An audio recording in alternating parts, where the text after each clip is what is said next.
The words a little constrainedly, noticing for the first time while he now spoke an underlying distress in Midwinter's face, which grieved and perplexed him. "You're not angry with me," he said, in his simple, sweet-tempered way. "All this is my fault, I know, and I was a brute and a fool to laugh at you when I ought to have seen you were ill. I am so sorry, Midwinter. Don't be angry with me." Midwinter slowly raised his head. His eyes rested with a mournful interest, long and tender, on Allan's anxious face. "Angry?" he repeated, in his lowest, gentlest tones. "Angry with you?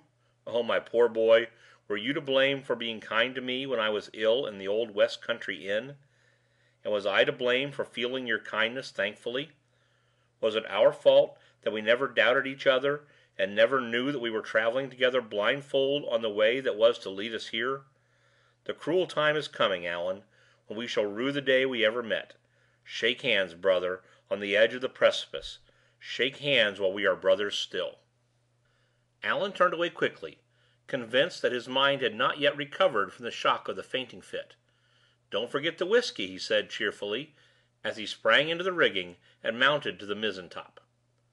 It was past 2. The moon was waning, and the darkness that comes before dawn was beginning to gather round the wreck. Behind Allan, as he now stood looking out from the elevation of the mizzen top, spread the broad and lonely sea.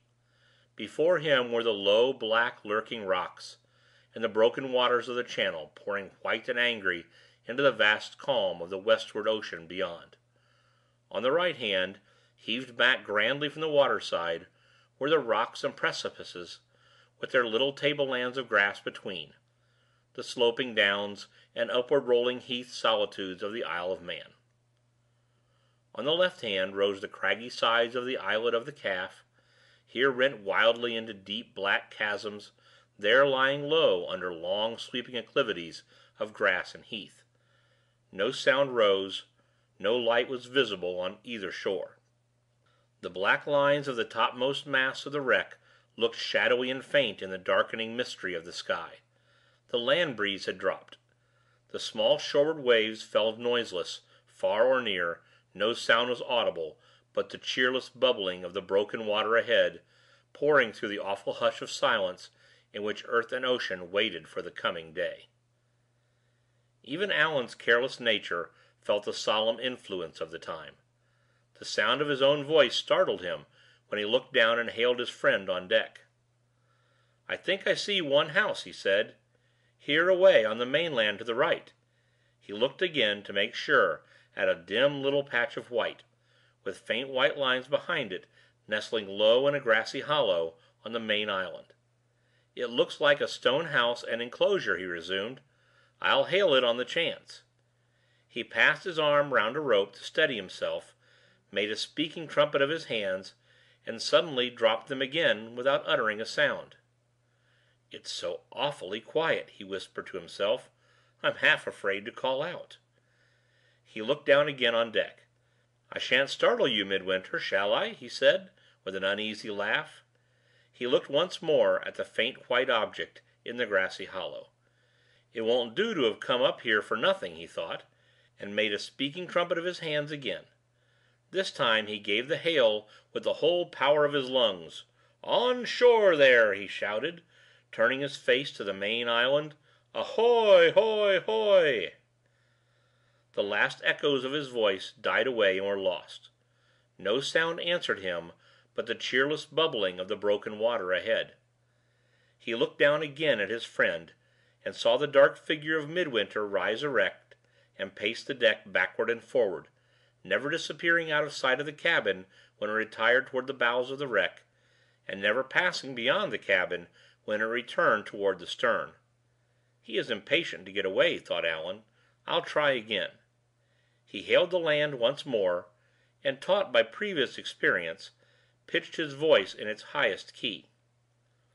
This time another sound than the sound of the bubbling water answered him. The lowing of frightened cattle rose from the building in the grassy hollow, and traveled far and drearily through the stillness of the morning air. Allan waited and listened. If the building was a farmhouse, the disturbance among the beasts would rouse them in. If it was only a cattle stable, Nothing more would happen. The lowing of the frightened brutes rose and fell drearily. The minutes passed, and nothing happened. "Once more," said Allan, looking down at the restless figure pacing beneath him. For the third time he hailed the land. For the third time he waited and listened. In a pause of silence among the cattle, he heard behind him, on the opposite shore of the channel, faint and far among the solitudes of the islet of the Calf, a sharp, sudden sound, like the distant clash of a heavy door-bolt drawn back. Turning at once in the new direction, he strained his eyes to look for a house. The last faint rays of the waning moonlight trembled here and there on the higher rocks, and on the steeper pinnacles of ground, but great strips of darkness lay dense and black over all the land between, and in that darkness the house, if house there were, was lost to view.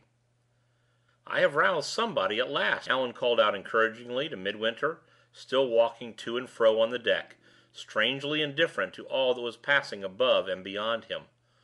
"Look out for the answering hail!" And with his face set towards the islet, Allan shouted for help. The shout was not answered, but mimicked with a shrill, shrieking derision, with wilder and wilder cries rising out of the deep, distant darkness, and mingling horribly the expression of a human voice with the sound of a brute's. A sudden suspicion crossed Allan's mind, which made his head swim and turned his hand cold as it held the rigging. In breathless silence he looked toward the quarter from which the first mimicry of his cry for help had come. After a moment's pause, the shrieks were renewed, and the sound of them came nearer. Suddenly a figure, which seemed the figure of a man, leaped up black on a pinnacle of rock, and capered and shrieked in the waning gleam of the moonlight. The screams of a terrified woman mingled with the cries of the capering creature on the rock. A red spark flashed out in the darkness from a light kindled in an invisible window. The hoarse shouting of a man's voice in anger was heard through the noise. A second black figure leaped up on the rock, struggled with the first figure, and disappeared with it in the darkness. The cries grew fainter and fainter, the screams of the woman were stilled, the hoarse voice of the man was heard again for a moment, hailing the wreck in words made unintelligible by the distance, but in tones plainly expressive of rage and fear combined. Another moment, and the clang of the door-bolt was heard again, the red spark of light was quenched in darkness, and all the islet lay quiet in the shadows once more. The lowing of the cattle on the mainland ceased, rose again, stopped.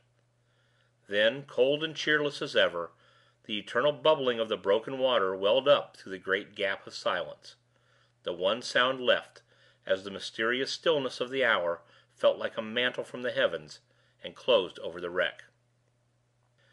Allan descended from his place in the mizzen-top, and joined his friend again on deck.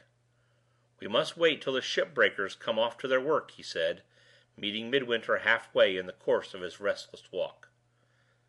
"After what has happened, I don't mind confessing that I've had enough of hailing the land. Only think of there being a madman in that house ashore, and of my waking him! Horrible, wasn't it?" Midwinter stood still for a moment, and looked at Allan, with the perplexed air of a man who hears circumstances familiarly mentioned to which he is himself a total stranger.